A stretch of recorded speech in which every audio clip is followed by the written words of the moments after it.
سورۃ الکہف بسم اللہ الرحمن الرحیم وَإِذْ قَالَ مُوسَىٰ لِفَتَاهُ لَا أَبْرَحُ حَتَّىٰ أَبْلُغَ مَجْمَعَ الْبَحْرَيْنِ أَوْ أَمْضِيَ حُقُبًا۔ اب یہ دو رکوع ہیں کہ جن میں حضرت موسیٰ علیہ السلام کے ایک سفر کا ذکر ہے۔ روایات میں جو بات معلوم ہوتی ہے اور وہ اس قرآن مجید کے بیان کے ساتھ وہ چیز مطابقت رکھتی ہے، اس لیے بیان کر رہا ہوں کہ حضرت موسیٰ کو اللہ تعالیٰ نے حکم دیا کہ فلاں جگہ پر جاؤ اور وہاں تمہیں ہمارا ایک بندہ ملے گا، اور وہ بندہ جو ہے بہت صاحب علم ہے، کچھ عرصہ اس کے پاس رہو۔ ہو سکتا ہے کہ یہ حضرت موسیٰ علیہ السلام کا بھی ابتدائی دور ہو نبوت کا، اور جیسے کہ اللہ تعالیٰ نے ہمیں معلوم ہے روایات سے 3 برس تک جو حضور صلی اللہ علیہ وسلم کی تعلیم کا بندوبست کیا ہے، ایک فرشتہ جو ہے مستقل جو ہے آپ کے ساتھ رہا ہے، اسی طریقے سے شاید اللہ تعالیٰ نے کسی یا تو فرشتے کو، جسے ہم خضر کہہ دیتے ہیں، یہ بھی کوئی یقین کے ساتھ معلوم نہیں کہ وہ خضر علیہ السلام، قرآن میں ان کا نام نہیں ہے، یہ بھی رائے ہے کہ وہ فرشتے ہیں، یہ بھی رائے ہے کہ وہ انسانوں میں سے کوئی انسان ہے جن کو اللہ تعالیٰ نے بہت لمبی عمر دے دی ہے، جیسے جن کو دے رکھی ہے ایک ابلیس کو، تو انسانوں میں سے ایک اچھے اپنے نیک اور اپنے پسندیدہ اور برگزیدہ انسان کو بھی اس نے بہت بڑی عمر دے رکھی ہے، وہ حضرت خضر ہے۔ واللہ عالم، اس کے بارے میں کوئی تفصیل ہم نہیں جان سکتے، لیکن یہ کہ حضرت موسیٰ علیہ السلام سے کہیں کسی جگہ پر ان کو یہ خیال آ گیا کہ شاید اس وقت روئے ارضی پر سب سے زیادہ علم جو ہے اللہ تعالیٰ نے مجھے عطا کیا ہے، لیکن اس کے لیے پھر ذرا تعدیباً اور تربیتاً اور تعلیماً اب انہیں کہا گیا کہ فلاں ہمارا بندہ فلاں جگہ جاؤ، تمہاری ملاقات ہوگی، کچھ دیر اس کے پاس رہو اور دیکھو کہ وہ اس سے کیا حکمت تم سیکھ سکتے ہو۔ اب اس کے لیے حضرت موسیٰ نکلے ہیں اپنے نوجوان ساتھی خادم کے ساتھ، یوشع ابن نون ان کو ساتھ لے کر۔ وَإِذْ قَالَ مُوسَىٰ لِفَتَاهُ لَا أَبْرَحُ حَتَّىٰ أَبْلُغَ مَجْمَعَ الْبَحْرَيْنِ، اور جب کہا موسیٰ نے اپنے اس نوجوان ساتھی سے جن کا نام یوشع ابن نون ہے کہ میں نہیں باز آؤں گا یہاں تک کہ چلتا رہوں اور پہنچ جاؤں مجمع البحرین تک، جہاں پر کہ دونوں دریا مل جاتے ہیں، او امضیہ حقبا، یا پھر میں چلتا رہوں گا، چاہے وہ مجھے سینکڑوں برس گزر جائیں میں چلتا رہوں گا۔ بتایا گیا تھا مجمع البحرین پر وہ ملے گا، اور خاص نشانی اس کی بتا دی گئی تھی کہ ہمارا وہ بندہ وہاں ملے گا تمہیں۔ اب مجمع البحرین پر بھی اختلاف ہے، ایک کا تو خیال یہ ہے، وہ جو نقشہ میں نے آپ کو دکھایا تھا، کہ یہ جو ریڈ سی ہے، اس کی جو 2 کھاڑیاں ہو جاتی ہیں، تو ان کا جو مقام اتصال ہے گویا کہ وہاں بھیجا گیا کہ یہاں پر، لیکن صحیح رائے زیادہ جو ہے وہ یہ ہے کہ یہ جو دریائے نیل آتا ہے مصر میں، تو یہ سوڈان سے آتا ہے، تو 2 دریا مل کر یہ دریا بنتے ہیں، النیل ازرق اور النیل الابیض، ایک سفید رنگ کا پانی ہے اور ایک بھی نیلے رنگ کا پانی ہے۔ یہ نقشہ ہمیں بھی اٹک پر نظر آتا ہے، دریائے سندھ جو تربیلا سے نکل کر پانی آتا ہے وہ نیلے رنگ کا ہے،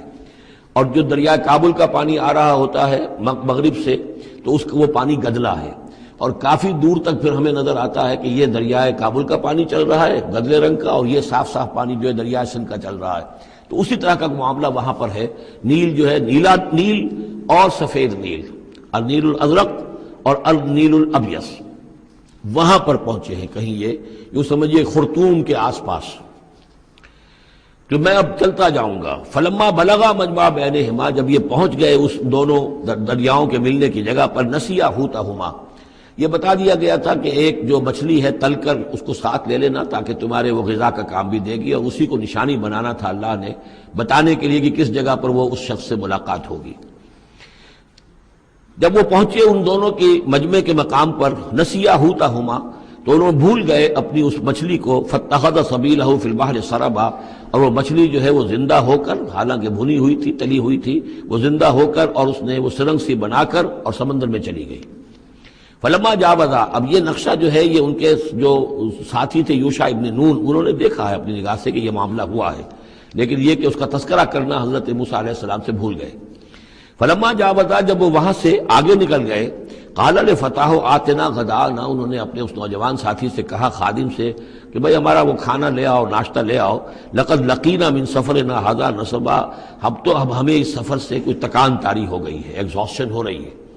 اور یہاں یہ نقطہ بیان کیا ہے مفسرین نے کہ چونکہ اس اصل مقام سے آگے نکل آئے تھے اس لیے اب تکان ہوئی ہے، ورنہ جو مقام تک پہنچنا تھا وہاں تک انہیں تکان کا کوئی احساس نہیں ہوا۔ قال ارأیت اذ اوینا الی الصخرۃ، اس نوجوان نے یہ کہا خادم نے کہ آپ دیکھیے، جب ہم اس چٹان کے پاس تھوڑی دیر کے لیے رکے تھے سستانے کے لیے، فإنی نسیت الحوت، تو میں اس مچھلی پر نگاہ رکھنا بھول گیا، اس کی حفاظت کرنا بھول گیا، وما انسانی الا الشیطان ان اذکرہ، اور شیطان نے مجھے بلائے رکھا کہ میں آپ سے ذکر بھی نہیں کر سکا۔ واتخذ سبیلہ فی البحر، وہ تو زندہ ہو کر اور اس نے اپنا راستہ بنایا اور سمندر میں اتر گئی یا دریا میں اتر گئی. عجبا، بہت عجیب یہ واقعہ تھا جو پیش آیا تھا. قال ذالک ما کنا نبغی، اب حضرت موسیٰ نے کہا اسی کے تو ہم تلاش میں تھے، یہی تو نشانی بتائی گئی تھی کہ یہاں پر، اب چلو واپس وہیں. فارتدا علی آثارہما قصصا، تو وہ اب لوٹے اپنے نقوش پا کو دیکھتے ہوئے، چونکہ وہیں پہنچنا ہے اب جہاں پر کہ وہ مچھلی جو ہے وہ زندہ ہو کر اور دریا میں اتر گئی تھی. فوجد عبدا من عبادنا، اب جو وہاں پہنچے تو پایا ہمارے بندوں میں سے ایک خاص بندے کو. آتیناہ رحمتا من عندنا، ہم نے اسے رحمت عطا کی تھی خاص اپنے پاس سے. وعلمناہ من لدنا علما، اور اسے علم سکھایا تھا خاص اپنے پاس سے. یہ علم لدنی ایک اصطلاح ہے جو یہیں سے لفظ اخذ کیا گیا ہے. ایک علم وہ ہے جو ہم سیکھتے ہیں، جو بھی پڑھتے ہیں سیکھتے ہیں، تفسیر پڑھی ہے، عربی پڑھی ہے، نحو پڑھی ہے، فقہ پڑھی ہے، یہ علم حاصل ہو رہا ہے، یا جیوگرافی پڑھی ہے، تاریخ پڑھی ہے. ایک وہ علم ہے جو اللہ کسی کے دل میں ڈال دیتا ہے بغیر کسی مادی طور پر دنیاوی اعتبار سے کسی تحصیل علم کی مشقت سے گزرے ہوئے. اس کو علم لدنی کہتے ہیں. لدن کہتے ہیں نزدیک، لدن اللہ، لدنی ہم نے اپنے پاس سے، اپنے خاص خزانہ فضل سے، خاص خزانہ فیض سے اسے علم عطا کیا تھا. ہم نے اسے رحمت بھی دی تھی. آتیناہ رحمتا من عندنا وعلمناہ من لدنا علما. قال لہ موسیٰ، ان سے کہا موسیٰ نے، هل اتبعک، اگر آپ اجازت دیں تو میں کچھ عرصہ آپ کے ساتھ رہوں، علی ان تعلمنی مما علمت رشدا، لیکن اس لیے اس شرط کے ساتھ کہ آپ مجھے بھی سکھائیں کچھ جو آپ کو علم دیا گیا ہے اور جو بڑی سعادت مجھے اللہ نے بتایا ہے کہ آپ کو اللہ نے بڑا عقل، بڑی سمجھ بوجھ اور بڑی حکمت عطا کی ہے. قال انک لن تستطیع معی صبرا، انہوں نے کہا کہ دیکھو تم میرے ساتھ رہ کر صبر نہیں کر سکو گے. وَكَيْفَ تَصْبِرُ عَلَىٰ مَا لَمْ تُحِطْ بِهِ خُبْرًا، اور کیسے صبر کرو گے اس چیز پر کہ جس کا کہ علم تمہارے پاس نہیں ہے، جس کا تم نے احاطہ نہیں کیا ہے. تمہیں تو بات بڑی غلط لگے گی، عجیب سی لگے گی. قَالَ سَتَجِدُنِي إِن شَاءَ اللَّهُ صَابِرًا، حضرت موسیٰ نے کہا کہ نہیں، انشاءاللہ آپ مجھے صابر پائیں گے، میں صبر کروں گا. وَلَا عَصِي لَكَ أَمْرًا، اور میں آپ کی کسی حکم کی خلاف ورزی نہیں کروں گا. اب دیکھیے یہاں انشاءاللہ صبر کے ساتھ تو آ گیا، ولا عاصی لک امرا، آپ کے حکم کی خلاف ورزی نہیں کروں گا. یہاں انشاءاللہ نہیں آیا ہے اور اسی میں خلاف ورزی ہو گئی. یعنی یہ کہ انہوں نے جو حکم دیا تھا پھر اس کی وہ پابندی نہیں کر پائے. ولا تقولن لشیء انی فاعل ذلک غدا، اس کے ساتھ اس کو جوڑ لیجئے جو ہم پڑھا ہے اسی صورت میں. حضور سے کہا گیا تھا کبھی نہ یہ کہیے گا. یہاں بھی کہتے انشاءاللہ میں کوشش کروں گا، انشاءاللہ اللہ تعالیٰ کے فضل و کرم سے میں آپ کے حکم کی خلاف ورزی نہیں کروں گا. قال فإن اتبعتنی، اب یہ حکم ہے ان کا. انہوں نے کہا کہ اگر تم میرے ساتھ چلنا چاہتے ہو، رہنا چاہتے ہو، فلا تسألنی عن شیء، تو کسی چیز کے بارے میں مجھ سے خود مت پوچھنا. حتی احدث لک منہ ذکرا، یہاں تک کہ میں خود اس کے بارے میں کوئی تذکرہ کروں. بس دیکھتے جاؤ جو بھی میرے ساتھ ہو رہا ہے، دیکھتے رہو، آبزرو کرو، چپ رہو، خاموش رہو. میں جب مناسب سمجھوں گا جو اصل حکمت ہے ان چیزوں کی کہ جو تمہارے مشاہدے میں آئیں گی وہ میں تمہیں بتا دوں گا، لیکن تم مجھ سے سوال نہیں کرو گے. فانطلقا، اب وہ دونوں چلے، گویا کہ حضرت موسیٰ نے وہ بات مان لی. حتی اذا رکبا فی السفینۃ، یہاں تک کہ جب وہ دونوں سوار ہوئے کشتی میں. خرقہا، اب ان صاحب نے، یہ جو صاحب موسیٰ انہیں کہیں یا حضرت خضر کہیں، انہوں نے کشتی کا ایک تختہ اکھاڑ دیا. قال خرقتہا لتغرق اہلہا، اب حضرت موسیٰ علیہ السلام کہاں خاموش رہنے والے تھے. اتنا غلط کام کر رہے ہو تم، ساری کشتی کو ڈبونا چاہتے ہو. کیا تم نے توڑ ڈالا ہے، پھاڑ دیا ہے اس کشتی کو تاکہ غرق کر دو اس کے اندر جو سوار ہیں ان سب کو. لقد جئت شیئا امرا، یہ تو آپ نے ایک بہت غلط کام کیا، بہت بھاری ایک جرم ہے جو آپ سے سرزد ہوا ہے. قال الم اقل انک لن تستطیع معی صبرا، انہوں نے کہا کیا میں نے نہیں کہا تھا کہ تم میرے ساتھ صبر نہیں کر سکو گے. تو اصل بات سمجھ لیجئے وہ کیا ہے کہ دنیا میں جو ظاہر میں کوئی عمل ہو رہا ہوتا ہے ہم اس کو دیکھتے ہیں، اس کے پیچھے اللہ کی کیا مشیت کام کر رہی ہے وہ ہمیں نظر نہیں آتی. بظاہر کوئی شے ہمارے لیے بری ہے، اس کے پیچھے کوئی خیر آ رہا ہے، ہم اس بری چیز کو برا سمجھ کر اور وہ ہم جو ہے نالا و شیون کا معاملہ اختیار کر لیتے ہیں. عسیٰ ان تکرہوا شیئا وہو خیر لکم وعسیٰ ان تحبوا شیئا وہو شر لکم واللہ یعلم وانتم لا تعلمون. یہ ہے اصل میں وہ بات کہ جو سورہ بقرہ میں ہم نے پڑھی تھی. ہو سکتا ہے تم کسی چیز کو برا سمجھو جبکہ حقیقت میں وہ تمہارے لیے بہتر ہو، اور ہو سکتا ہے کہ تم کسی چیز کو اچھا سمجھو، حقیقت میں تمہارے لیے وہ مضر ہو. اللہ جانتا تم نہیں جانتے. تو تفویض الامر ہونا چاہیے اللہ کی طرف، اے اللہ جو تجھے میرے لیے پسند ہے. لیکن یہ جو بھی فرشتے کر رہے ہوتے ہیں، اور ظاہر بات ہے یہ بھی ہو سکتا ہے فرشتے ہوں یا اولیاء اللہ میں سے کسی کی روح ہے، تو جیسا کہ شاہ ولی اللہ کا قول میں نے آپ کو سنایا ہے کہ وہ بھی ملائکہ کے طبقہ اسفل میں شامل ہو جاتے ہیں اور وہی اللہ تعالیٰ کے احکام کی جو ہے تنفیذ کرتے ہیں۔ تو یہ شرعی احکام نہیں ہے، یہ تکوینی احکام ہے۔ کسی کا بچہ جو ہے چھت کے اوپر سے گرا مر گیا، اب وہ تو چیخ رہا ہے، ماں بھی چیخ رہی ہے، بہن بھائی بھی چیخ رہے ہیں، اب کیا پتا کہ یہ بچہ جو ہے اگر بڑا ہو جاتا تو یہ ماں باپ کے لیے سوہان روح ہوتا۔ اللہ نے ان کے لیے خیر کیا ہے کہ اس بچے کو اس وقت لے لیا ہے، لیکن انہیں تو پتا نہیں کہ آئندہ کیا ہونا تھا۔ تو ہم ظاہر کو دیکھ کر جو ہے گھبرا جاتے ہیں اور اس کو اپنے لیے برا سمجھ بیٹھتے ہیں، جبکہ اللہ تعالیٰ کی بیدک الخیر، اللہ کے ہاتھ میں خیر ہی خیر ہے،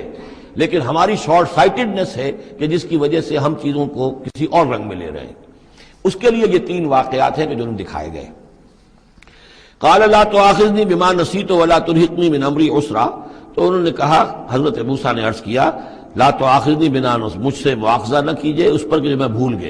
بھول گیا کہ میں نے آپ سے وعدہ کیا تھا کہ میں آپ سے کوئی سوال نہیں کروں گا، ولا ترهقنی من امری عسرا، اور نہ دباؤ ڈالیے مجھ پر میرے معاملے میں کچھ زیادہ سختی نہ کیجئے، ایسا نہ ہو کہ ایک ہی دفعہ کی میری اس غلطی کے اوپر کہتے ہیں جاؤ اب یہاں سے، بلکہ ذرا یہ نرمی کیجئے۔ فانطلقا، پھر چلے دونوں، حتی اذا لقیا غلاما قتلہ، جب ایک نوجوان سے ملاقات ہوئی اس نے قتل کر دیا اس کو، حضرت خضر نے۔ قالا قتلت نفسا زکیۃ بغیر نفس، حضرت موسیٰ علیہ السلام پھر بولے یہ کیا کیا آپ نے؟ ایک بے گناہ جان کو آپ نے قتل کر دیا اس کے بغیر کہ اس نے کسی کا خون بہایا ہو۔ لقد جئت شیئا نکرا، یہ تو آپ نے بہت ہی نامعقول حرکت کی ہے۔ قال الم اقل انک لن تستطیع معی صبرا، اب انہوں نے بھی ذرا ڈانٹ کے انداز میں کہا الم اقل لک، کیا میں نے نہیں کہا تھا تم سے کہ تم میرے ساتھ صبر نہیں کر سکو گے؟ قال ان سالتک عن شیء بعدها فلا تصاحبنی، حضرت موسیٰ نے عرض کیا کہ اچھا ٹھیک ہے، اب اگر تیسری مرتبہ مجھ سے غلطی ہو جائے، دوسری مرتبہ اور مجھے معافی دے دیں، اگر اب میں اس کے بعد کوئی آپ سے سوال کروں تو پھر ٹھیک ہے، آپ مجھے اپنے ساتھ نہ رکھیے گا، فلا تصاحبنی، پھر یہ کہ میں اپنا راستہ لے لوں گا۔ قد بلغت من لدنی عذرا، میری جانب سے آپ نے جو ہے حجت قائم کر دی ہے اور آپ عذر جو ہے اب آپ کر سکتے ہیں کہ آپ مجھے اپنے ساتھ نہ رکھیں، یعنی خطا میری ہے۔ فانطلقا، پھر چلے، حتی اذا اتیا اہل قریۃ استطعما اہلہا، اور جب یہاں تک کہ وہ پہنچے ایک بستی والوں کے پاس، وہاں انہوں نے ان سے چاہا کہ وہ انہیں کھانا کھلائیں، مسافر جیسے ہوتے ہیں